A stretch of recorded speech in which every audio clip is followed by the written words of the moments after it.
নমস্কার বন্ধুরা, আমি ডক্টর সাগর সরকার। আজকে একটা বিশেষ বিষয়ের উপর আপনাদের বলবো, সেটা হলো আমাশয়।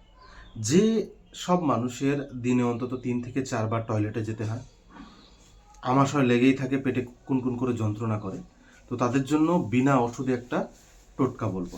একটা না, অনেকগুলো স্টেপ বাই স্টেপ বলবো। প্রথমত, আপনারা দিনে 3 থেকে 4 লিটার জল খাওয়ার চেষ্টা করবেন। খাবারটা যখন খাবেন একটু চিবিয়ে চিবিয়ে খাবেন। আর যেটা করতে পারেন, সারাদিনে যখন হোক একবার অন্তত দিনে খাওয়ার পাতে 50 থেকে 70 গ্রাম মতো টক দই খাবেন। আর একটা জিনিস করবেন, সেটা হচ্ছে থানকুনি পাতা গ্রামের দিকে পাওয়া যায়, বাজারেও কিনতে পাওয়া যায়। থানকুনি পাতা বাটা বা থানকুনি পাতা শুক্তো অল্প তেল দিয়ে আপনারা রান্না করে খেতে পারেন।